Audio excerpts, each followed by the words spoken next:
We've reached the finale of tonight's edition of Headbangers Ball, and we're concluding our coverage of Donnington 95 in the only way we can, really, with an exclusive interview with the headliners Metallica. Lars joining me here backstage.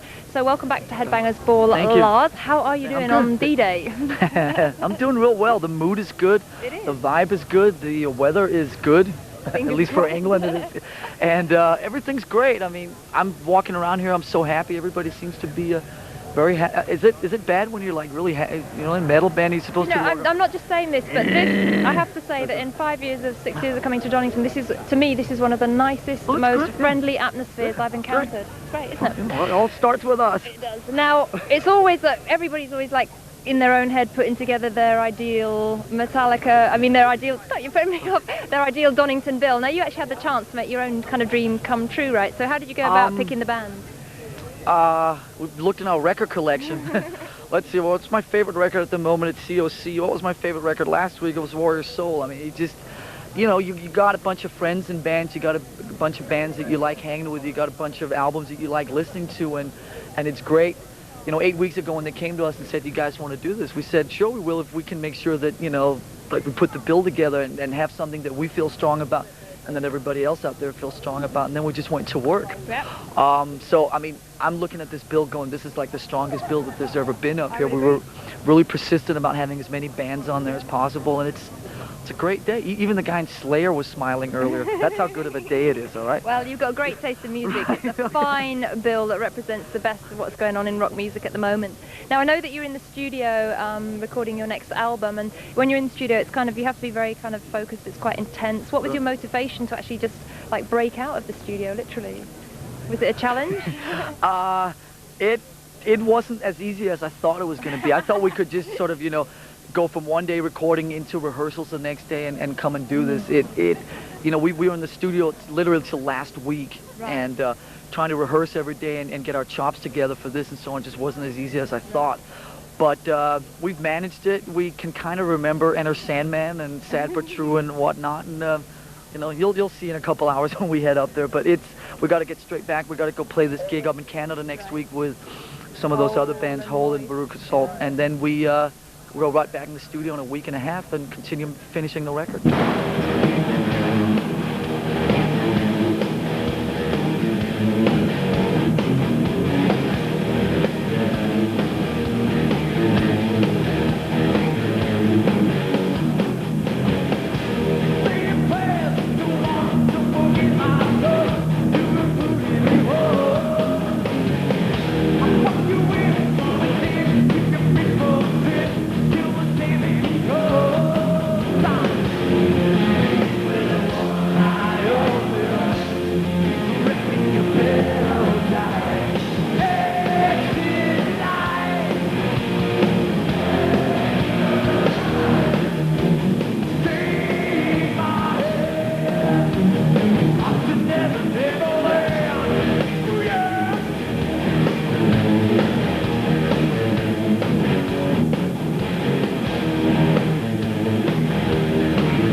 We're playing a couple of new songs. I think they're a really good indication of what all the new material's like. Simpler, looser, more kind of jammy, a little more kind of attitude-oriented and things like that. And it's just, we're trying to capture a feel on tape instead of trying to capture like something perfect, which is really different for us. And it's going really well, and in 6 months the rest of all you guys will hear it, and I hope you like it. And having played here at Donnington, that's going to like really kind of fire you up. Do you think that's going to take the adrenaline back into the studio when you get back there? Oh yeah, all the energy. We're just going to harness all the energy here and take it into the studio. It'll be great.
taking on a certain vibe? Can you give us some kind of idea of the feel of the new song? Boy, it's hard to tell at this point. There's not really any kind of big picture to it all.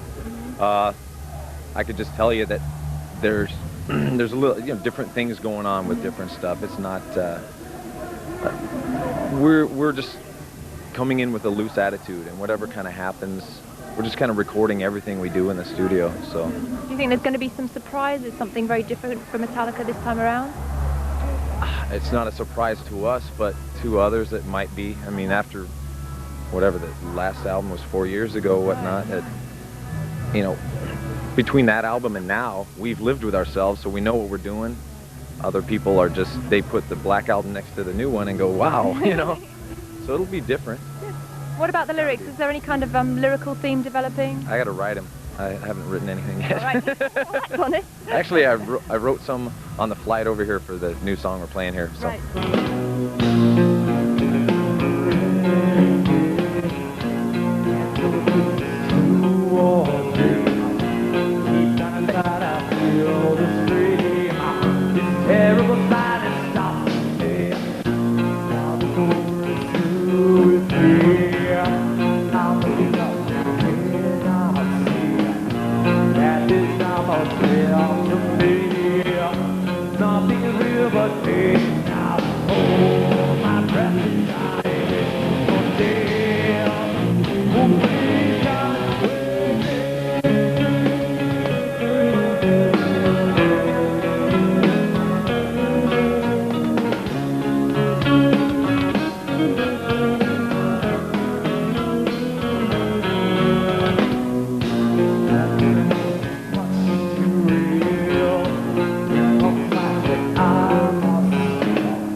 When can we expect the new record? Early I'd say next year? about 6 to 8 weeks after we're done with it. Really? Wow. Okay. Well, Well, that will be, I'd say, we're aiming for, I'd say, March or April. Right. The main difference, which is kind of following in what I've told you about, is that we're not sort of killing ourselves. In every time we've made a record before, it's turned really ugly. And what we're doing is just kind of, we're just working on it a little looser. There's that word again. This is the key word of the day, I think. No, it's just we're working on it at a different pace. I mean, to be honest with you, it's going to sound like we're slacking off or whatever, but every record we've made, we've always basically got to the point of killing ourselves and everybody around us, and there's just no reason to do that anymore. We're so spoiled and so lucky because of, that we can afford to make records like that, and what we're taking is the money from the success or whatever, and setting things up like that, which means that it's better for us, it's better for the environment around us, and I believe that it makes for a better record at the end. Absolutely. So, and can you tell us who's producing it? Yeah, Bob Rock. Oh, good. Surprise. Good. Oh, excellent. Okay. And is there going to be any theme? Have you got any ideas about Too artwork early. or anything? Too early. Okay. Too early. Anything else you'd like to Big tell us? picture of you on the front cover. I should be so lucky. Right. Anything else you'd like to tell us about? Well, no, it's just great that, without getting too silly here, that we played here this is our fourth time. 10 years ago today was the first time we were to be able to come back and headline this thing and put our own show together and so on. It's just really amazing, and it just means a lot to us, no bullshit. So I'm very happy about this whole day, and I'm very happy about everybody being in such a good mood and the whole vibe being so good. So well, it's cool. Congratulations. Thank you. And I wish you lots of luck on stage tonight, and it's a fantastic achievement. As you said, that is such a nice way to finish the show, actually. 10 years down the line, you're headlining. Oh, we're getting all tearful here. So thanks ever so much, Lars. MTV, thanks you big time. Have a good day, and good luck tonight on stage. Yep.